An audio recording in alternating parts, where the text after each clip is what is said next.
without scrutinizing them very well. Our job is to scrutinize. This is all through our lenses. In order to, Honorable Speaker, I have a concern. And my concern doesn't allow me to rest. If I know I do something that I'm supposed not to do, or I don't represent my people the way I should do. Honorable Speaker, I will start from where the Honorable Minister concluded, where he said, cognizance of our debt situation, we intend to finance the SAP from the 1.5 billion revenue in relation to the execution of termination clauses of the contract signed between the government of the Gambia and the British Petroleum BP. Honorable Speaker, on Monday, we asked the Minister of Energy, who was with the Minister of Finance, who confirmed to us that everything is finalized. But this money is not yet into the consolidated account. I mean, I don't know why, in fact, should we start discussing about a money that is not yet here. Honorable Speaker, it is important we just not take it as it is when we receive everything or anything from the executive. I think these are the things we need to know first. Is the money already into this account? If they are not, what are the payment plans? If they are not there, why are we approving this?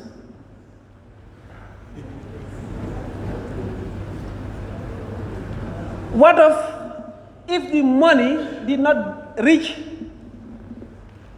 the accounts before the end of the year? I mean, I think there is something wrong with this.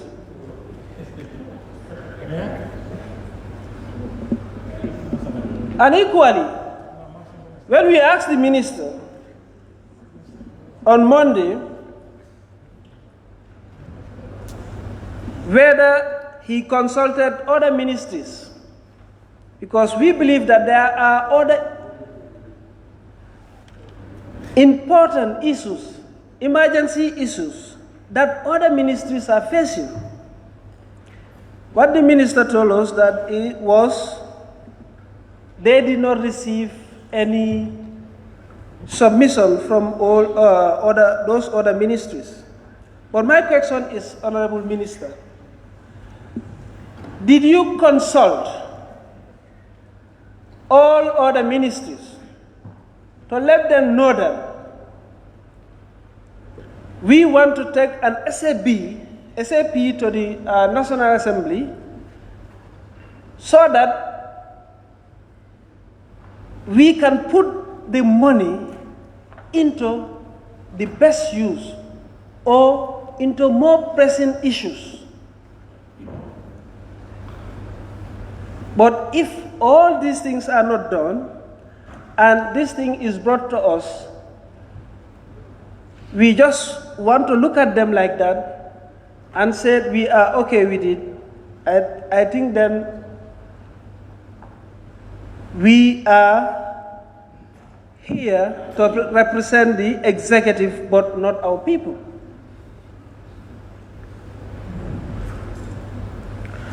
Honorable Speaker,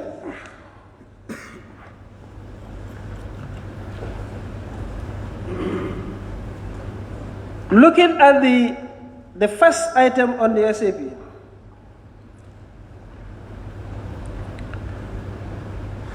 I think we should look at these things very critically.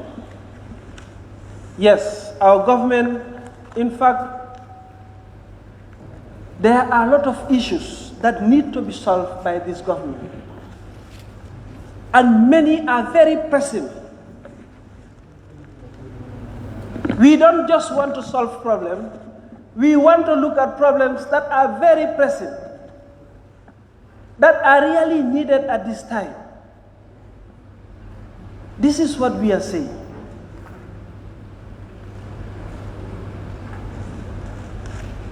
That is our job. That is what we are here to do.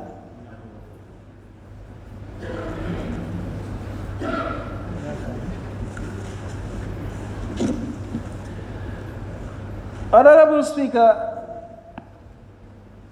if we go to the first item, that is judiciary, the vehicles that are allocated for the judiciary, it is important for judges to have mobility. They cannot preside over cases, definitely, and join commercial vehicles. But we all know that when certain issues arise, even with the central government, the IEC, we see government impounding vehicles to be used for those purposes.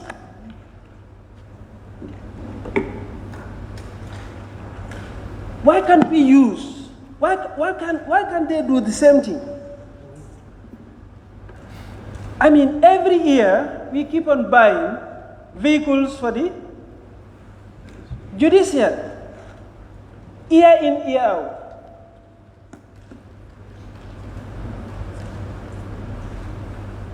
So, are we going to say that we are going to buy these vehicles for only 2 months? Are we thinking about their maintenance? After the 2 months, what happened? Are we not going to look at all these things and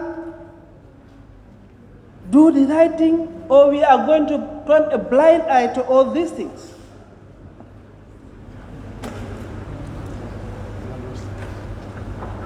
Honorable Speaker, I think this needs to be looked at thoroughly.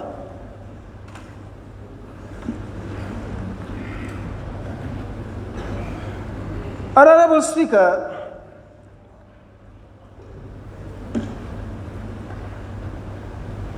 looking at the operational cost, yes, we were told that there will be operational cost, but we have to be very careful, because what the remark was or is, that is the establishment and the operationalization of the reverse court, induction and training of the magistrate, renovation of provincial marksheet, court logistics, and court operations. I mean, we all know that all over the country, the magistrate courts have been moving around. we have to be very careful where we put this public money. We cannot renovate a private property just to be used for a 2 months.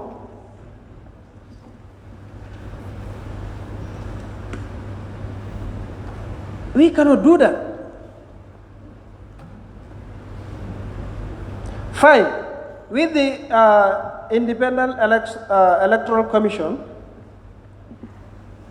we were told that the 80 million is what they are short of from their budget. That's okay with me.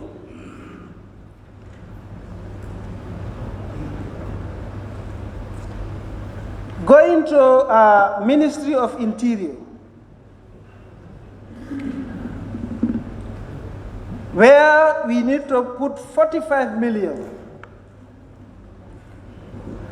I mean, for the honorarium, for the NDL AG personnel of the recent drug seizures, and also their monthly subventions.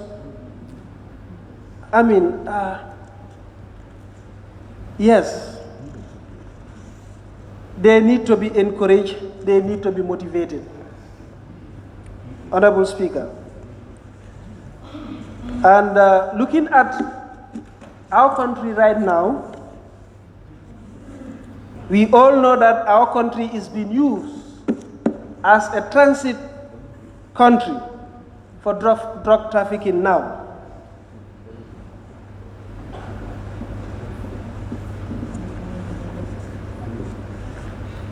But, Honorable Speaker, I think we should also concentrate on, after the seizures of these drugs, what happened to them? Gambians don't know what happened to these drugs when they are seized. Best practice is, after the seizure of a large quantity of drugs, we expect them to be destroyed in a public where medias will be invited so that everybody knows what happened to them.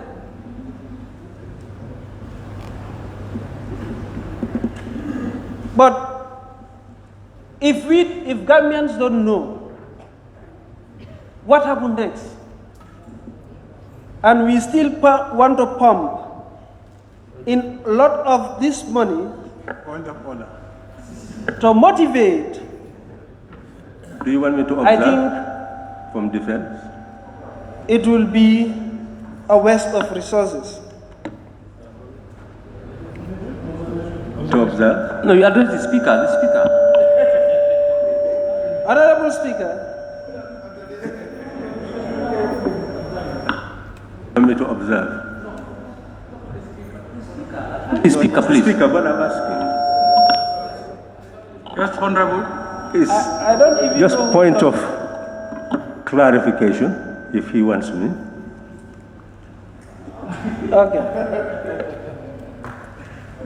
Yes, in terms of the seizures, you know, there has to be a court case.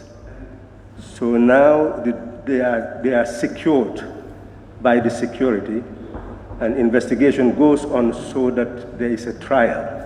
It is after the trial that the court decides what to do with the seizures. Well, I don't think we should, it's just, that's the procedure. It's not trying to say what you are saying is not thing, but it's just adding value to what you are saying. Thank you, my honorable colleague. I think I'm aware of that too. But what I'm trying to say, maybe you may think that I'm referring to the recent one that has been done. I think there were many in this country. Honorable Speaker, Coming to finance itself. Yes, we need to pay loans. And definitely the money that we are expecting to finance our SAP will come from a fine that is paid or that will be paid to our government. Honorable Speaker, I think there is time for everything. What we are saying, our country is going on a very, very difficult times. Recently, our country is at a crossroad. We are depending heavily on borrowing. We are borrowing billions of dollars within and dollars outside this country.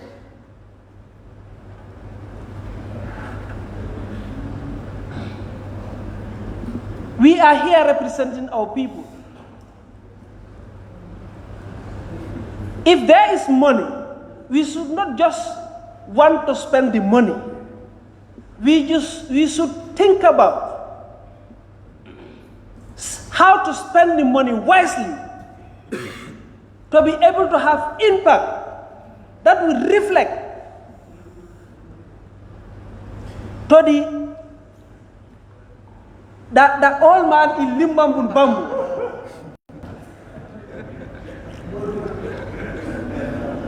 Or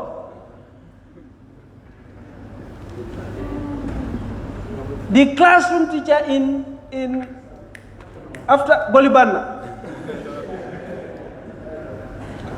I mean, recently I just come from Bolibana. Honorable Speaker, you cannot imagine. I found teachers sleeping in classrooms and their stores, school stores.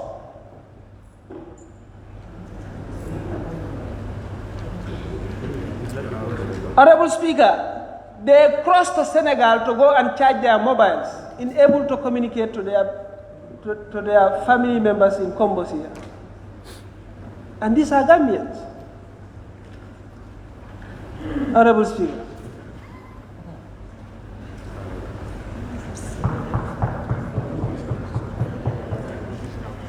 This is what we are saying. We should not just sit and think that, yes, this is the priority, without cross-checking.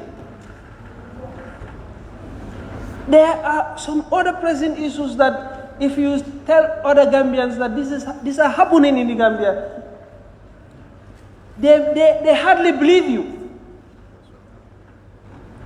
Because they have not lived it. They have not seen it. But all this are happening in the Gambia here, Honorable Speaker.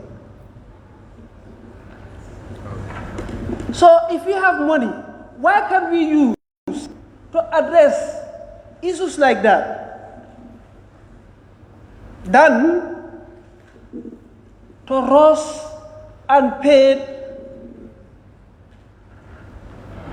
areas like this that we know that very soon there is a budget section that is coming where we can address all these issues, Honorable Speaker.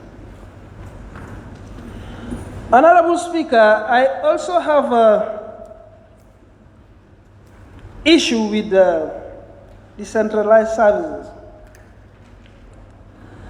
I want the Honorable Minister to help me. I don't think there is any budget line that is contingency because if I can remember, 154(2) of the Constitution is telling us that if there is a contingency, if the minister should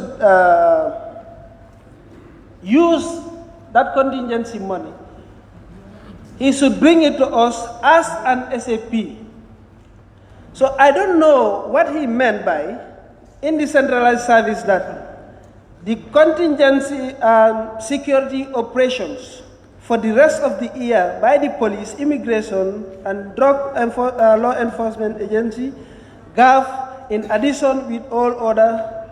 I don't know what does he mean by this contingency here. So I want the minister to explain to me what does he mean.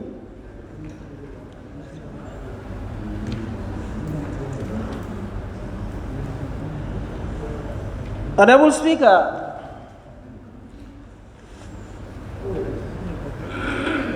there are also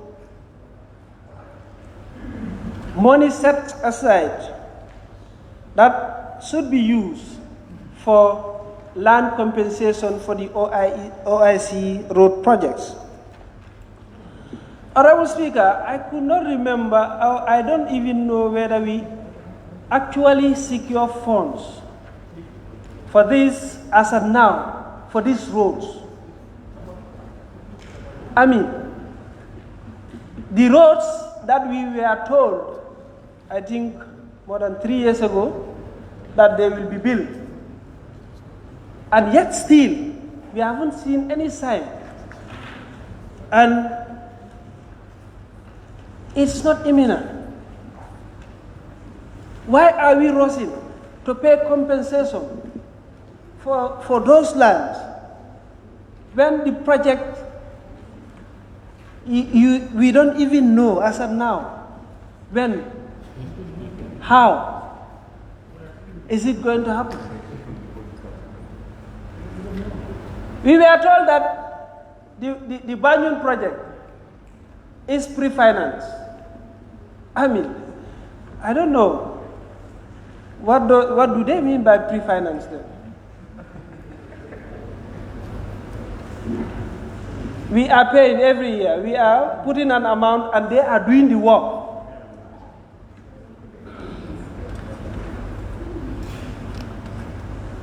Hundred and how many million? Just this budget. How we put in there. We are paying them, they are doing the work. Then I think it is misleading to say that it is pre-financed.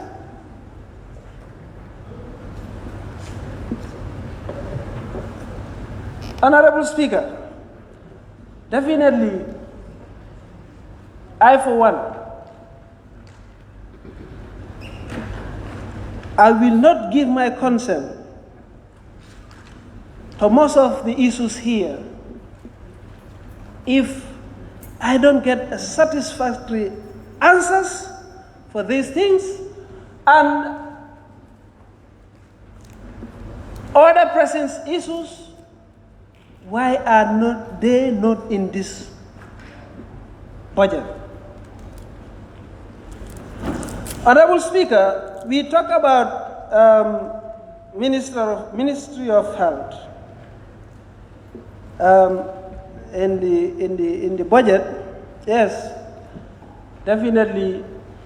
As I said, I was from Basse not long ago, and when I was there, there was a heavy rain that found me there, and it was difficult to cross at one point.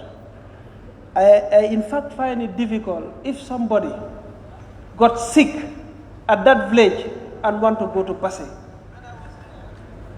During that rain, what will happen? Definitely we need ambulances. We secure some, and we still need more. Honorable Speaker, my point is, if people are sick, we use the ambulances to move them from their homes to the health centers or health facilities. But will it make sense when we take them to these hospitals, we are just taking them to their sick bed, their dead beds? I mean, if these people are taken to hospitals, they could not be treated. There are no medicines. There are no equipment to even diagnose the type of sickness they have. So what is the point of taking them there then? What is the point?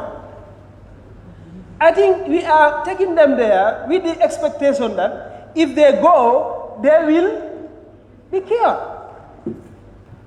They will find medicine.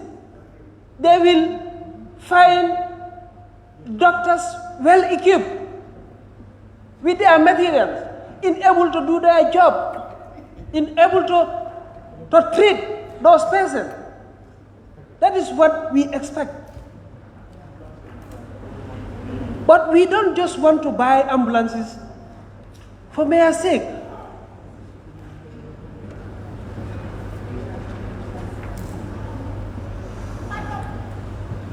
Honorable Speaker,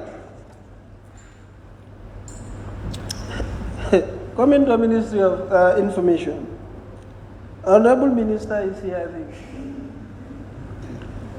Honorable Minister, these are Gambians' money that we want to give to GRTS. And it will be very unfair on GRTS. We said we voted for a change. The state machineries are being used to only feature the incumbent and his team. That will be very unfair.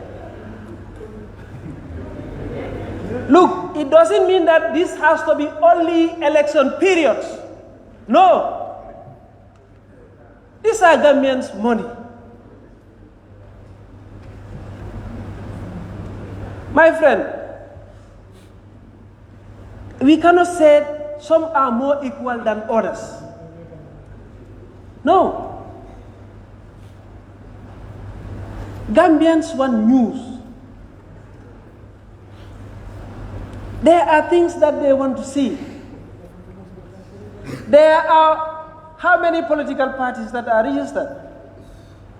All those political parties, who they are, what can they offer? Gambians need to know that. And who should give them those information apart from GRTS?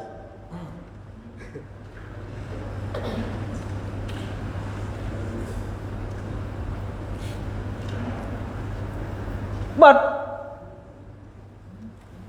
if they think that they can only concentrate on the incumbent, I think they should go to the incumbent and ask for money. Then it can be the incumbent's radio or television station. It will not be GRTS, it will not be Gambia Radio and Television Services. Yes, that is how it should be. But you use poor people's money. What poor people want to see or know about, you don't want to give them that. How can that be? But they will tell you that no, election period is IEC that is in control. Therefore, what about after the election period? They deserve to know.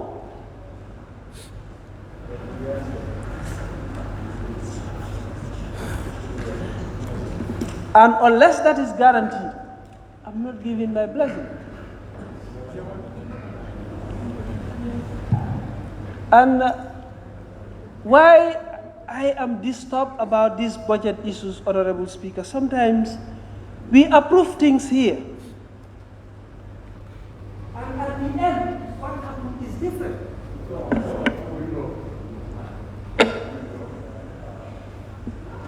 Sometimes we approve things here, and what happens next is completely different.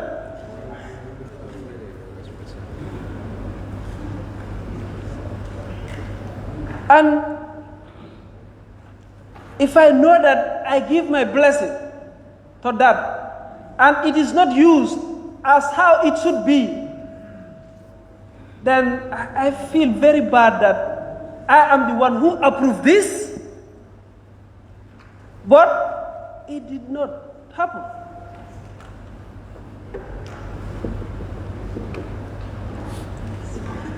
Last time,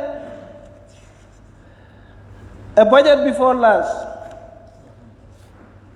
I was severely campaigning for the security vehicle here, especially KM, and we moved from one budget line to another, just to realize that that money is not being used for that.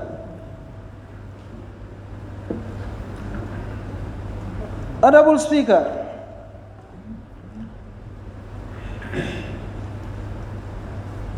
Ministry of Lands and Local Government, I think the deputy governors can wait, Honorable Speaker. We were informed that, if my memory can serve me, only North Bank's vehicle have a problem. Honorable Speaker, and putting this huge amount, 12.5 million, I don't think I will be able to support that at this material time.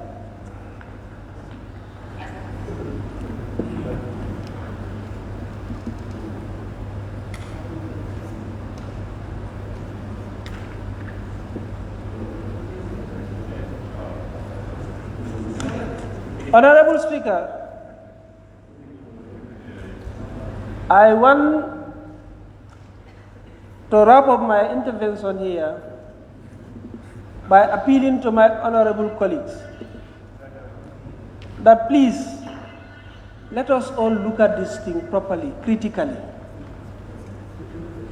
Yes, it is very easy for us to have said, yes, we approve it. But is that our job here?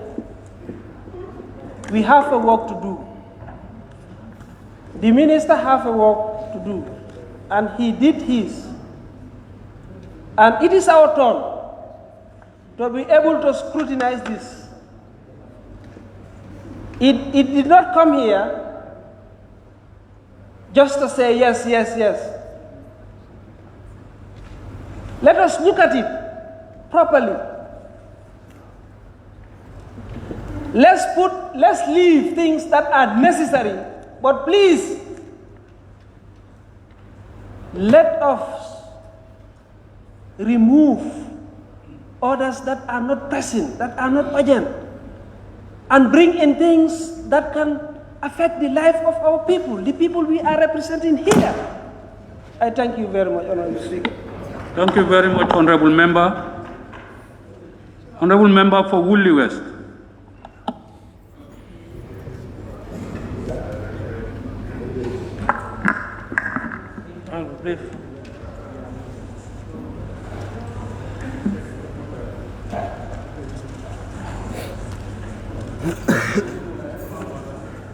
Honorable Speaker, thank you for giving me the floor. What we are to do here requires serious thinking. But basically, the most important part of that has already been done, so I'm not going to waste time. But I'm going to emphasize there are three things I'm going to emphasize in the SAP. I see Independent Electoral Commission. But the big absentee in this is what is of crucial importance to me. And it is also to you, whether you say it or not, it is. Honorable Speaker, there are 275,350 Gambians outside. They are sovereign citizens like you. They have the same rights like you, but they have been disenfranchised for decades. But this country is moving not without their money. They have been contributing more than some of us here toward the development of this country. But it is appearing as if nothing is happening. 275,000 sovereign Gambians outside this republic, who are a part and parcel of this republic like you. They have the same rights like you, but we are behaving as if they don't matter. But the law is saying, yes, they matter. Like you, Section 26, Section 33, Section 39, all of that. If you put it together, we who swore to defend the Constitution, we have a responsibility. We swore to defend the Constitution, and to defend the Constitution means that you must make sure that whatever is done in the name of the Constitution is right and correct. If not, you should challenge it. I have seen here, I would have appreciated if there is money provided here for the registration of these people and for their participation in the elections that are coming. They should not be excluded. If they are excluded, then we are committing a serious error. We are all flouting the authority of the Constitution, which makes them equal to you in this country. I think when we come to sit over this at committee stage, we should do something about that. This time, these people must be enfranchised. And it is our responsibility to make sure that that happens.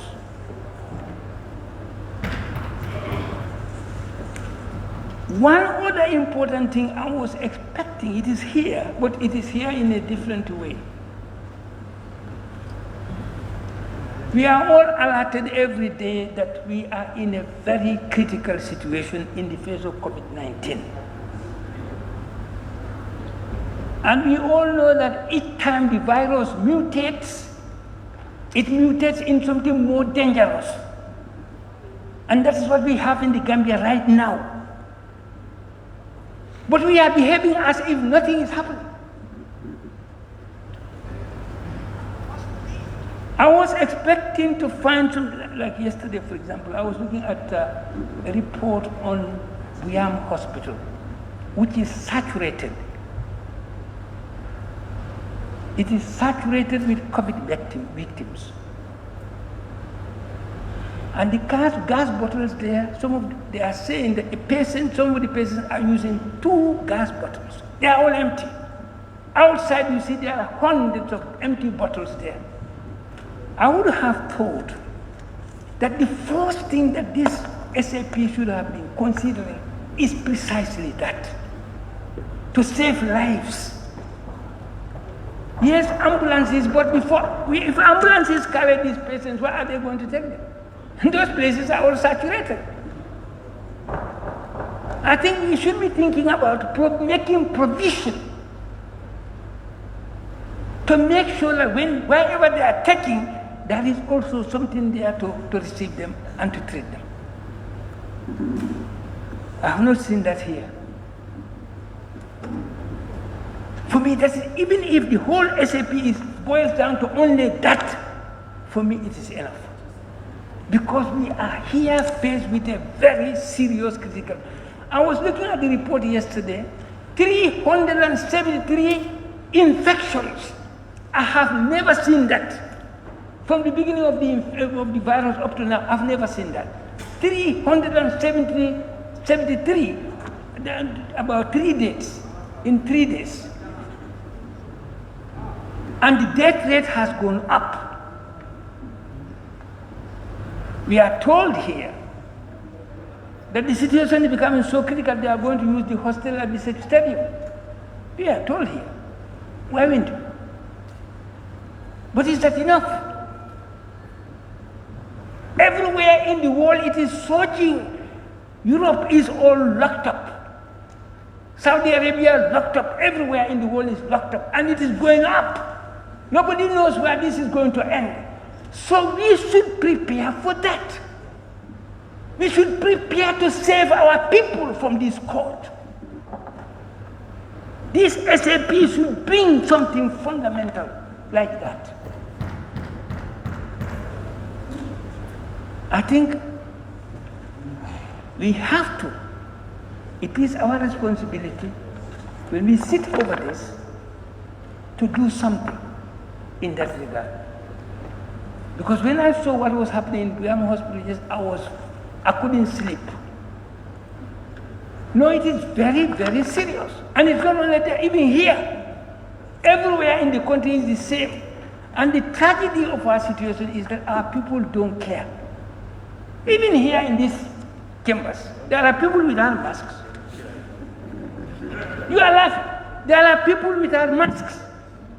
And this chamber should not accept that anymore. It's good that we are finishing today.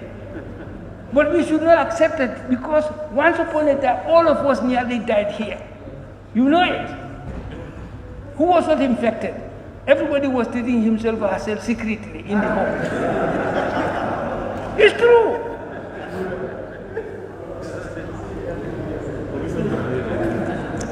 That is one thing. And the other thing is, Honorable Speaker, a few weeks ago,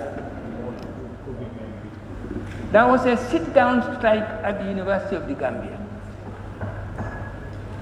One of the issues at stake in that strike was that the university is owed $150 million, $154 million. I was one of those who spent the whole day to settle the matter. And there we were informed by the permanent secretary that already they have paid $20 million towards. So which means that we have $134 million still outstanding. And I'm seeing only $50 million here. And this is not going to solve the problem. I was there. I wish some of you were there. I was fighting with them. Because nothing was working. They agreed with nothing. Anything we said, they said no. I said then we should not have come here. Since you have all your solutions, then I'm going out. Even the Vice Chancellor nearly went out. They dropped the negotiators, 2 negotiators, professors, so and so and so, and they dropped them out. Otherwise the meeting would not be held. This is very important, and I'm sure that when we sit over this sum is insufficient. It is insufficient because this is money owed to the university. Students are running there. Honorable Speaker, the money the government gives to the university as subvention monthly is about $2 million. Do you know how much they are spending monthly? Almost. It's very close to 30 million. And 2 million is pittance in that. So monies like this are what the university is using to run itself. So this cannot remain like it is. At least, if not 130 million, 34 million, we should raise this up to something like 75 to 80 million. That will be tolerant. But otherwise, I promise you there will be a strike that will never end, because I know what happened there.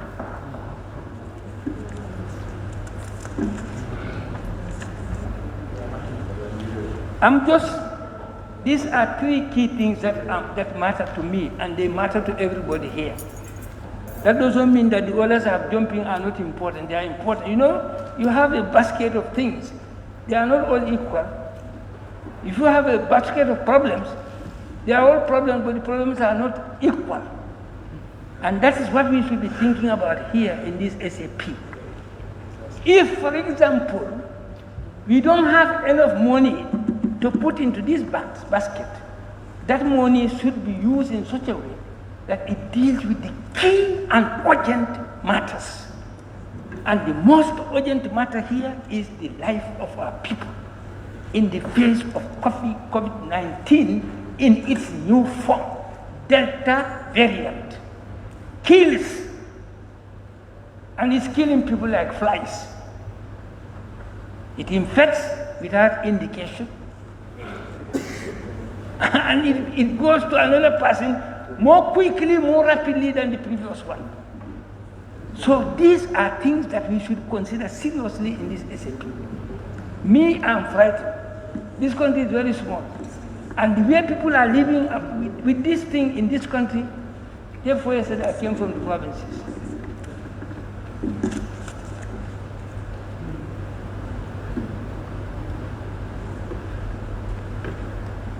So I think it is important that we give serious consideration to it. The ambulances are important, but the ambulances are taking patients from one place to a health facility. If all those health facilities which are not enough, they are inadequate, are saturated, where are they going to take them? So that we should bear in mind, because here, COVID-19 is here with us. Like malaria has come, and we have adapted ourselves to malaria. We must learn to combat COVID-19 and also develop skills to adapt ourselves to it. It's not going now, and it is mutating. Each time it mutates, it becomes more dangerous. That is the problem we have. I'm not a doctor, I'm not a scientist, but this is what the scientists are saying, and I'm happy that the Minister of Health is here. I'm sure he's going to talk about this. This is very, very important. The situation in the country is serious. And we must take measures, much more than what we have ever taken, to protect our people, so that this small republic will not collapse in the face of COVID-19. I think this is the last thing I want to talk about, which to me we have to take seriously. Honorable Speaker, thank you very much. And the other matters will come when we come to Committee of State. Thank you very much, Honorable Member. Honorable Member for Jara East.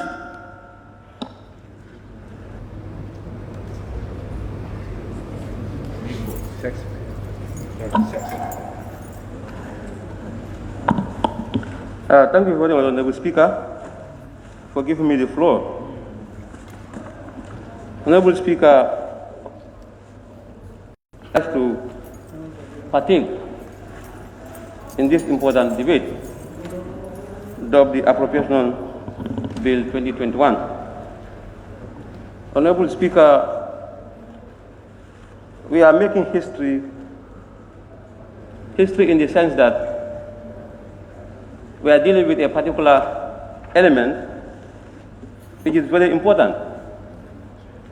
Honorable Speaker, quite apart from the Constitution, the budget of a country serves as the lifeblood of the country.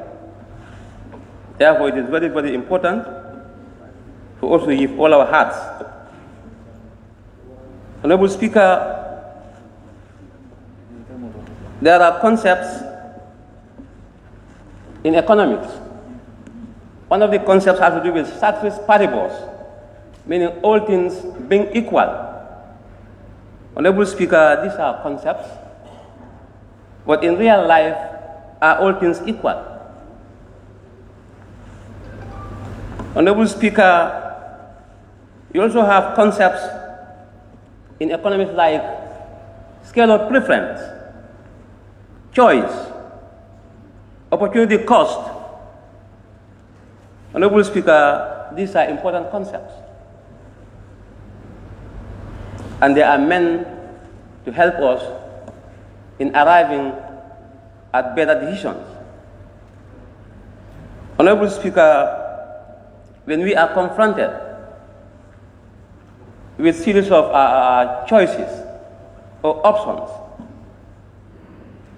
Honorable Speaker, it has a direct correspondence to what we have in our pocket.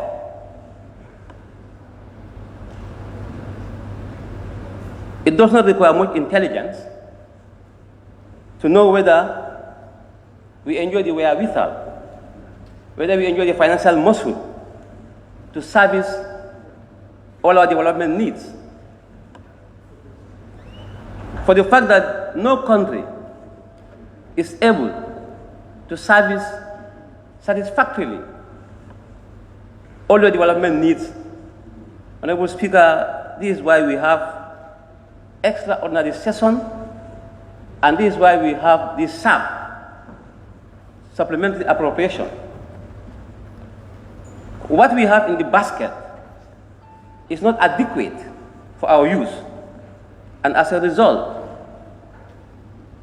government has taken recourse to bring what we are discussing, this SAP.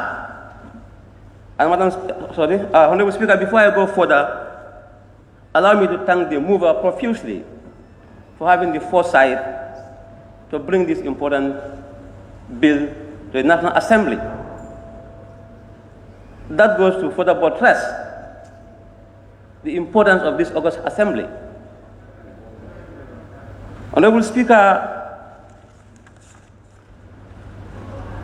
the judiciary, according to the remarks, it says operationalization of the revising courts. Honorable Speaker, I have no qualms with setting up of the revising courts. They are very key in our democratic dispensation, and they will be very helpful. Honorable Speaker, it goes further. With your indulgence, establishment and operationalization of the revising courts / induction and training of magistrates, renovation or provincial makeshift courts, logistics, code. Honorable Speaker, these things are very important. But the only problem that I have, Honorable Speaker, the magistrates that we have, I believe they have been adequately trained, and I guess they must have undergone what is called on-the-job training. And I want to believe, Honorable Speaker, we can make a savings, a big savings, if we have the magistrates that are seasoned in their domains. Because the magistrates that are going to preside over these revising codes are not square pegs in round holes. They are worth their salt. Honorable Speaker, I for one, we can have a short induction just to refresh their memories. But to spend huge sums of money on account of training them, Honorable Speaker, I'm not in for that. And this must be understood beyond all reasonable doubt that I'm just giving my undetached opinion. I have no bones to pick with the magistrates. Honorable Speaker, revising codes. These revising codes are going to play a pivotal role in our democratization process, because there are the claimants, and the claims will be taken before the revising courts, and we expect magistrates to preside over these cases, and we expect justice not only to be seen, but to be seen to have been delivered as expected. Honorable Speaker, therefore the stakes are very high, and the country is coming up to start the election exercise come 2021 December. So therefore the setting up of these revising courts is very, very key. I'm in full support of it. But the way and manner, yes, courts need to be resource. They need to be adequately resourced. They need the wherewithal to do their work as expected. Honorable Speaker, but when you have competing needs,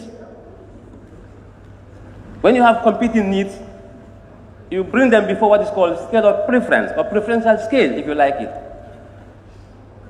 Because you do not have the purchasing power. Neither do you have the financial muscle to satisfy all of them. Therefore, you are bound to have what is called opportunity cost. You have option A and option B. If you satisfy option A at the expense of option B, then you have the opportunity cost. So we must put in our thinking caps, Honorable Speaker, because we don't have what it takes to finance or satisfy all these wants or all these needs. Honorable Speaker, the Independent Electoral Commission, IEC, it says shortfall for the voter registration software application. Honorable Speaker, I am amenable to this demand or this request for the fact that the IEC serves as an important umpire, an independent umpire, and it will go a long way in sanitizing our democratic credentials as a nation when they are given their due. Because, Honorable Speaker, we don't want a situation where they will come and say, we are unable to perform tax A or tax B owing to limited resources. Then they will have an excuse. So to avoid that, it is important to help them to have what they are asking. Having done that, then we can put our hands up and stand as a bystander or as an observer to see whether they will perform the needful.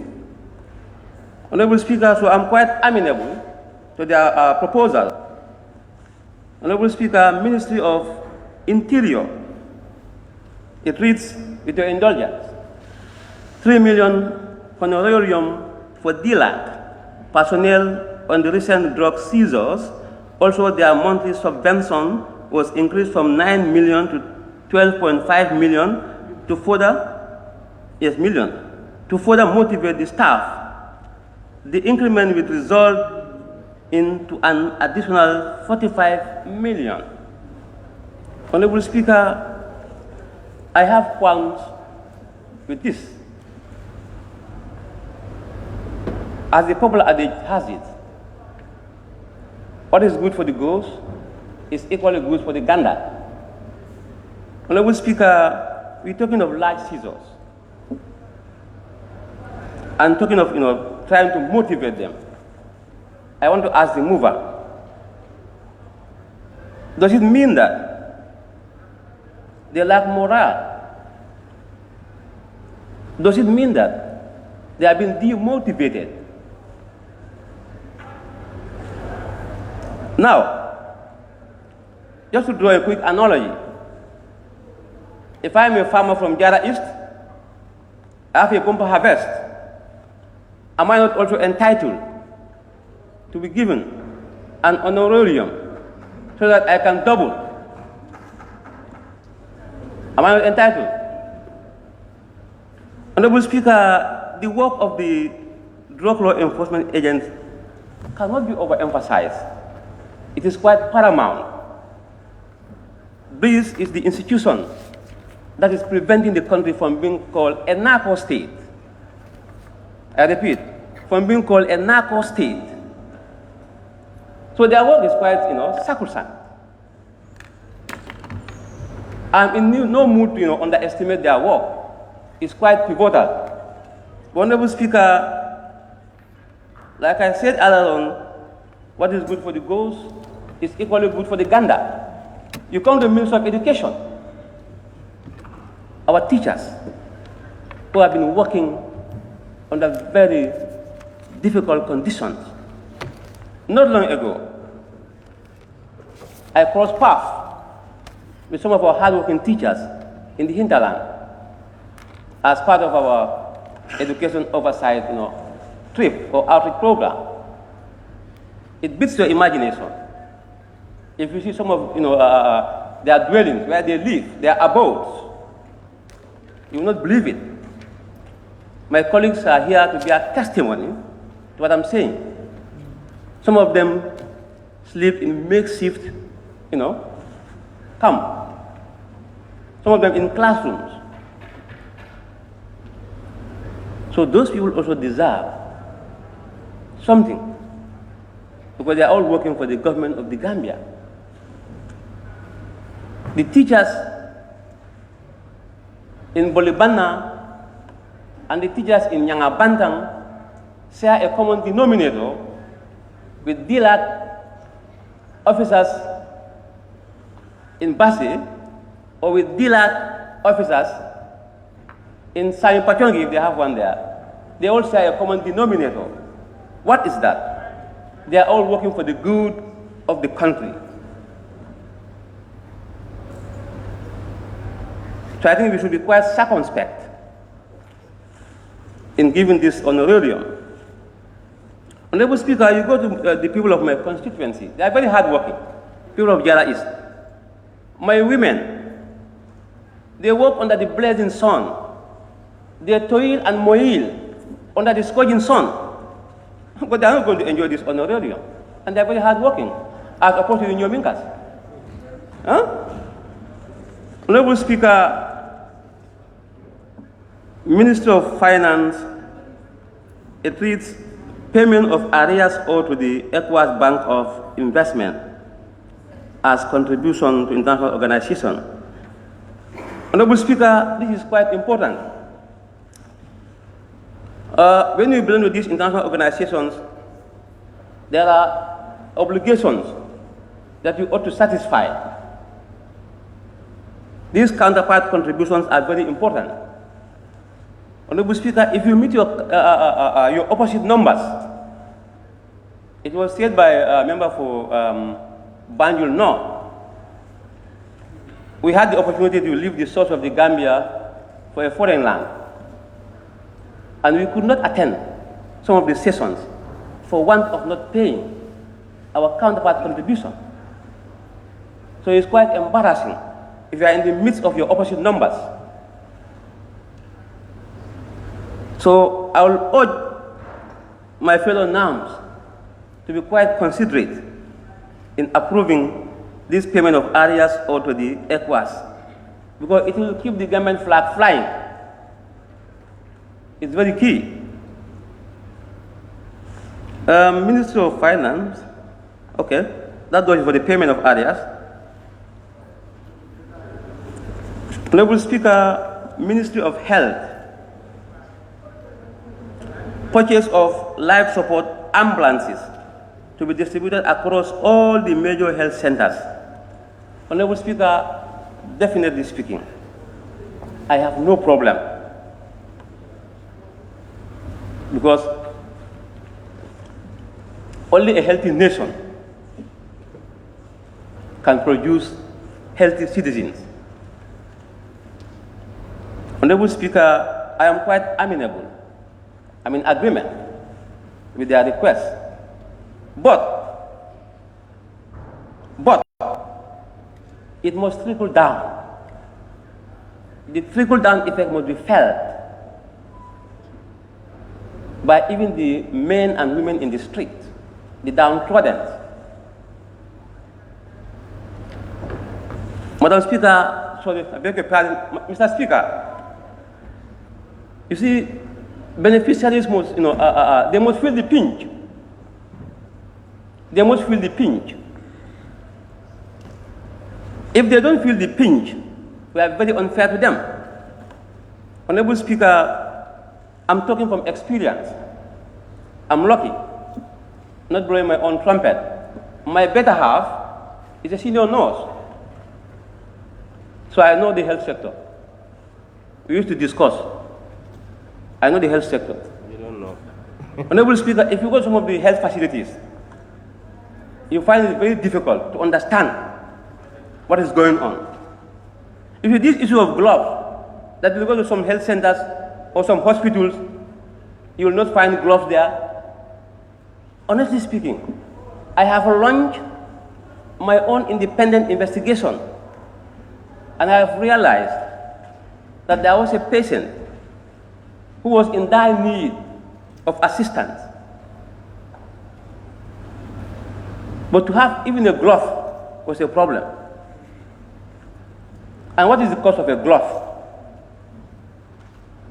And to add insult to injury, most of the time, you'll be referred to the private outlets. You'll be referred to the private outlets to buy your medication. And Honorable Speaker, if you go to the health facility or to the hospital, as an independent nation, you are asked to go to the private outlets to buy certain basic consumables. It's an insult to our nationhood. It's an insult to our nationhood. Because we have gained our independence 5 decades plus, if my memory serves me well. And the essence of independence is to be able to stand on your feet, do your things effectively and efficiently. That is the essence of independence. This is why our forefathers, in the passing of Osajifo, Kwame Nkrumah, Sadauda Kaiwa Jawara, and the likes, they fought vigorously. They fought vigorously to make sure we have this independence. So the independence will be given a meaning.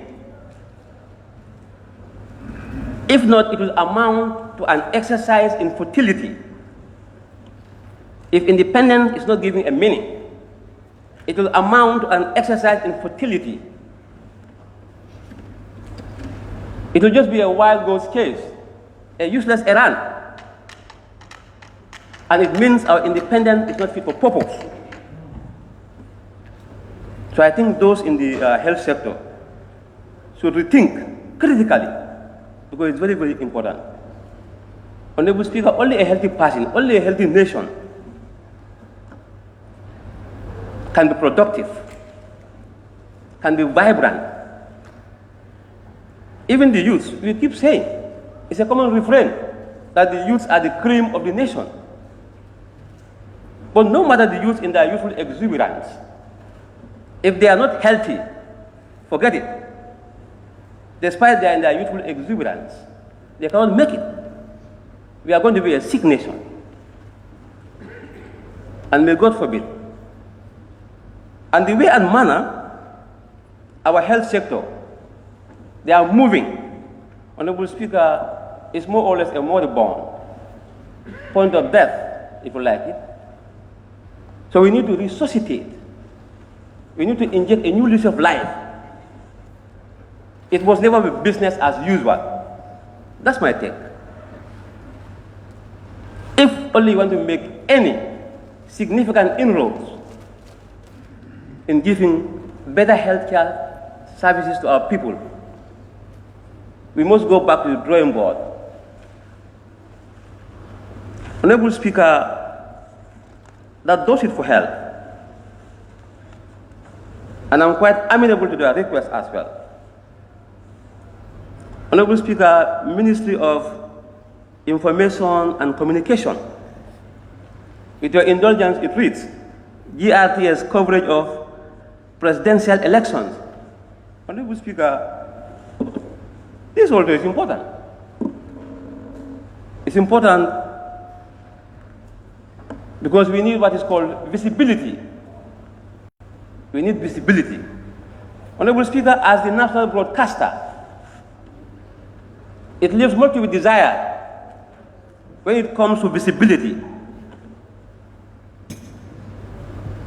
They are expected to cover every nook and cranny of the country by virtue of their name. They are the national broadcaster. Honorable Speaker, it does not require much intelligence In mathematics, that's what is called Venn diagram. You have the whole set and the subset. Yeah, they're supposed to be this whole set, but now they are the subset in terms of productivity. QTV, now they are the main set. Is this not ridiculous? It's ridiculous. It's bigger than the subset. But when the subset is bigger than the whole set, then it's ridiculous. So in terms of visibility, they have to improve. They have to improve. And something fundamental happened here, Honorable Speaker. They said coverage of presidential elections. You see, this Harold Chambers was having adjournment debate. Not this one, I think the other one. And the president also was on tour. If my memory can serve me. And guess what? The national broadcaster was conspicuously absent. Conspicuously absent. Conspicuously absent. Honorable Speaker, that does not augur well for a country like the Gambia. Taking our size into account, if our national broadcaster cannot cover us adequately, that must be a cause for concern.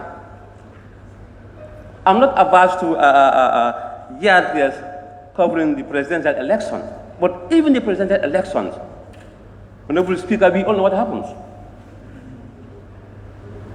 As a national broadcaster, you must not be at the beck and call of the incumbency. No. It's a public institution, financed by taxpayers' money. And this is why Edward Francis Moore said, no taxation without representation. My people of Jara East, we find it difficult to even tune the address. It's a luxury to have it there. In my house in Jara Sukuta, where I hail from, as a newsmonger, I always tune QTV. So bravo to QTV. The national broadcaster is nowhere to be seen. Nowhere. And Honorable Speaker, truth be told, we are an independent nation.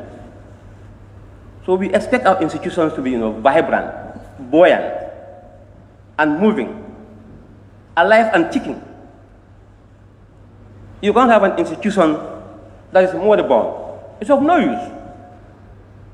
They must be working. They must be active. Because this is why taxpayers' money are used to, finance them. So it's not a question of begging them, but we deserve it. Coming to the National Assembly, we always struggle to have GRTs here. Other media outlets will come. But the national broadcaster, when we are having our committee sessions, it's a luxury. It's a luxury to see them. Or they will say we don't have enough cameras. I cannot even, that cannot even get into my head. It can't even get into my head. I respect the Fourth Estate. They are great. They are doing a good job.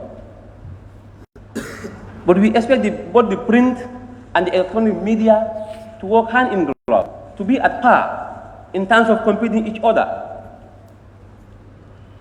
I must say bravo to the print media. Honorable Speaker, so that goes for GRTS. And I hope, come the electioneering campaign, the fanfare, and you name it, there will be balance in their coverage. Because we'll be, keeping an eagle eye on them. Especially my humble self, because I'm a newsmonger.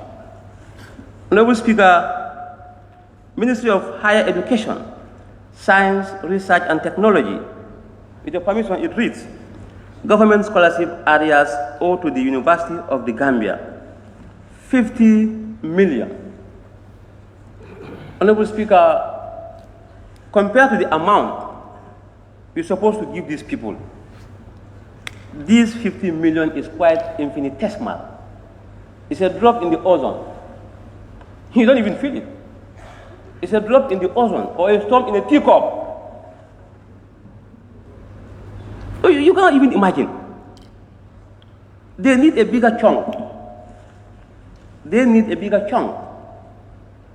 Honorable Speaker, I can stand here and tell you, I can attest to the fact that I am a beneficiary. I was a beneficiary when I was at UTG, and still I happen to be a beneficiary when my better half is about to complete her master's program. She was given scholarship by this education ministry. So I must thank them profusely. Profusely.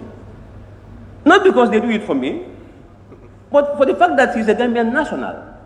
Like all other Gambian nationals, she is deserving of getting in. And she was awarded. And I want to register my abiding gratefulness to the ministry and all staffers.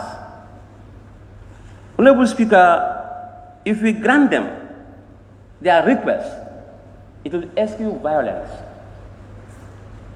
Because the students, they are enraged, they are angry, they are demotivated. So if this is not given to them, it will open the old wounds. And one of our major responsibilities as lawmakers is to eschew violence.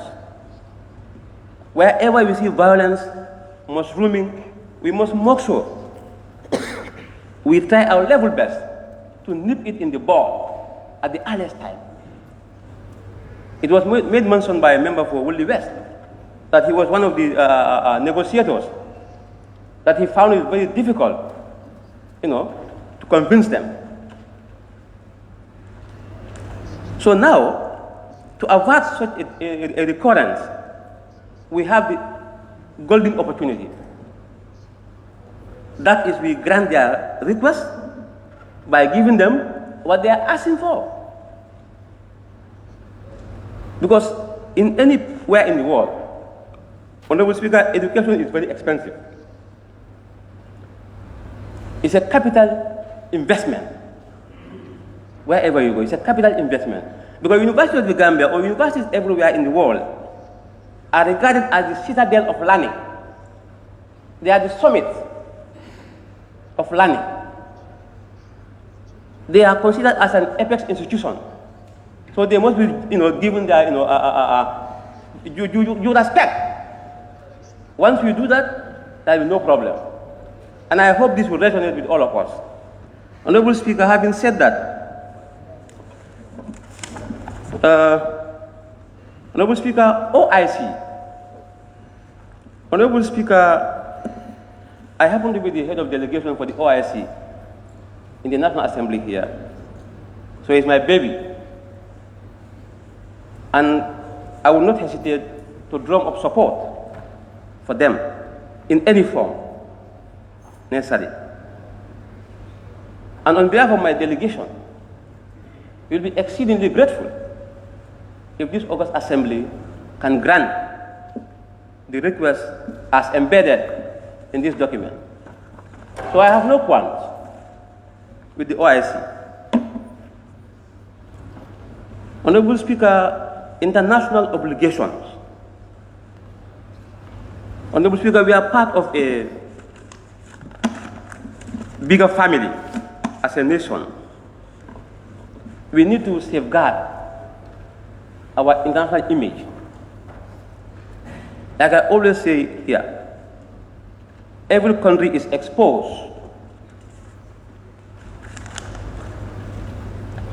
Every country is exposed.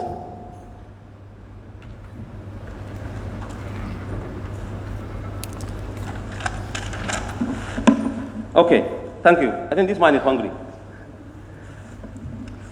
Every country is exposed to two personalities. That is the external personality and the internal personality. So we need to safeguard our external personality. It's very, very important. These international obligations must be satisfied because they are statutory. So we must make sure we satisfy them. When you do that, we are doing good to ourselves. Honorable Speaker, okay.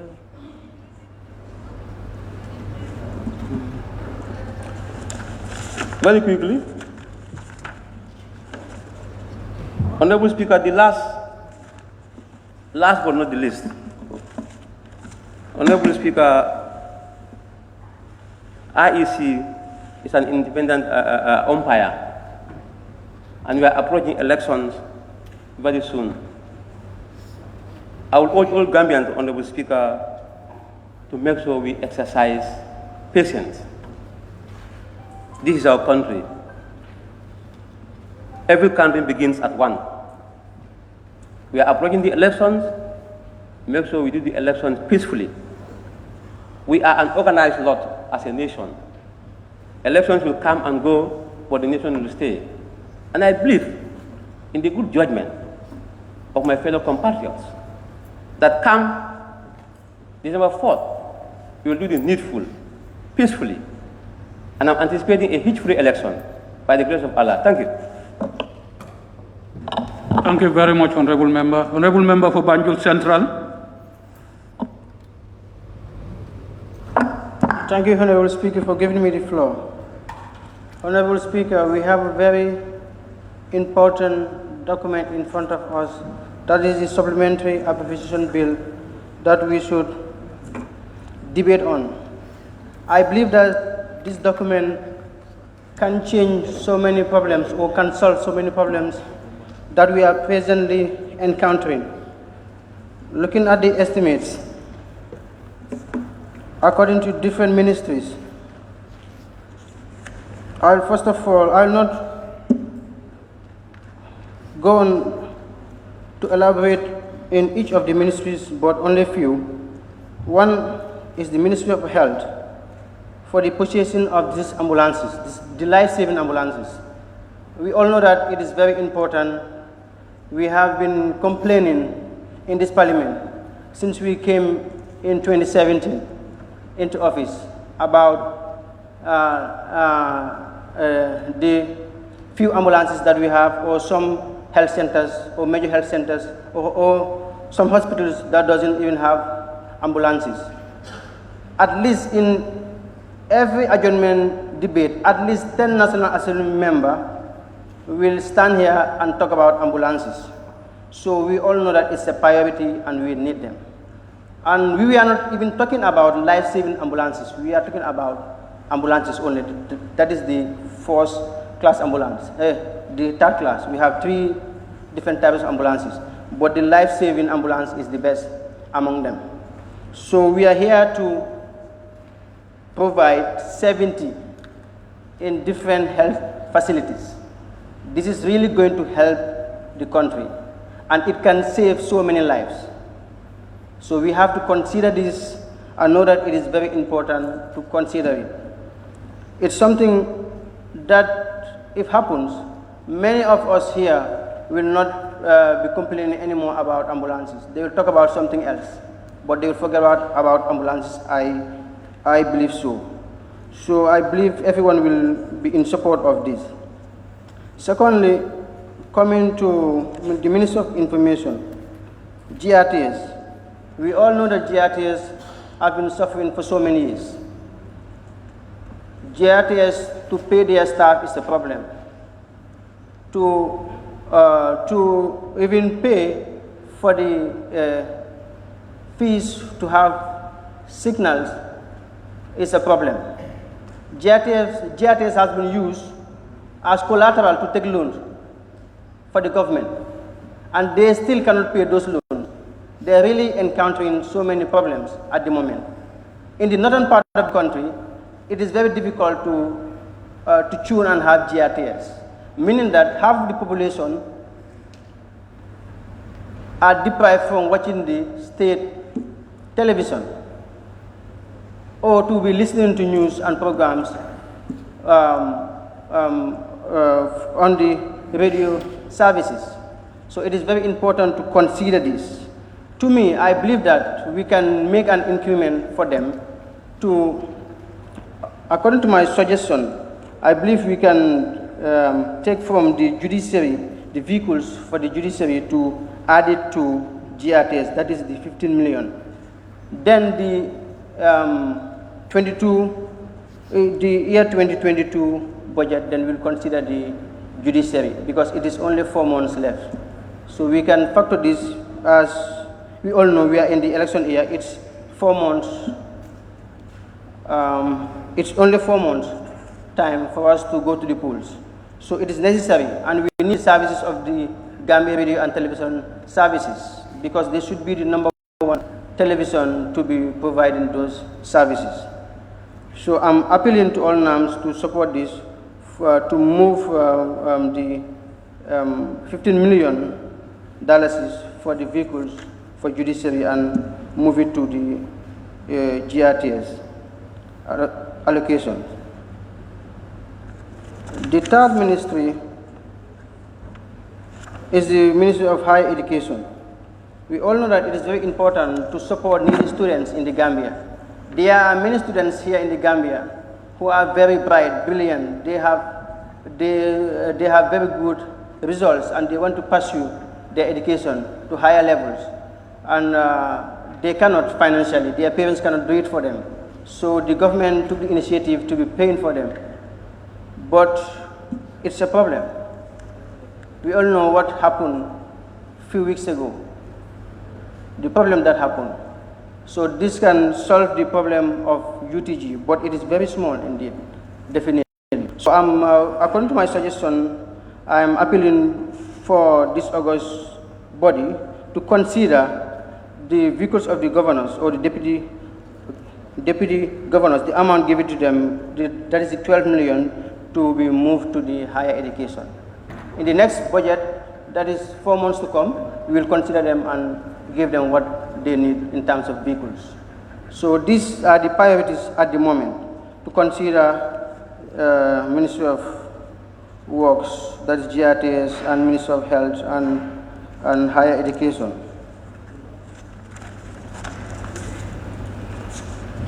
Honorable Speaker, I believe approving this estimate will really solve the problems and can help in the change of the life of the people. We have been talking about roads in the National Assembly. The major things that we always complain about are roads, boreholes, ambulances, and so on. These are the main ones. So we have in the Ministry of Infrastructure about the construction of roads and paying the outstanding debts that we have to pay to complete our roads. So it is very necessary. Without those roads, the ambulances that we will buy will not be able to reach the facilities as they want to. If they happen to move from one place to another in 15 minutes, because of bad roads, it can take them 1 hour. For the farmers to reach their farms, the same thing. For the farmers to sell their products, the same thing. So we have to consider all these things. And to consider paying these debts is very important because failure to do so or being late to pay them can lead us to be paying more because the interest will be increasing every time. So I believe with these few comments, my fellow National Assembly member will be able to support and approve this Supplementary Appropriation Bill. Thank you very much. Thank you very much, Honorable Member. Honorable Member for Lower Badibu, Lower Nyomi. Thank you, Honorable Speaker. Honorable Speaker, I wanted to ask the Honorable Minister, how long could it take for him to disburse the fund that is needed to address the situation at the university? How long would it take after the approval? If it is going to take 3 days, and I did understand that this is a drop in the ocean of what the ministry owes the university. creating an institution only to undermine it by not providing the necessary support is, in a way, derailing your own objectives, sabotaging your own principle. Let's help the institutions that we create. Let's build them. Let's give them the necessary support so that they could function as required. The ministry will not only be blamed for failure, but the government is going to be blamed. But the minister has done what it should do. This is the problem. This is what we need to address the problem. What is your take? Honorable Chair, Honorable Speaker, I was calculating how much it would cost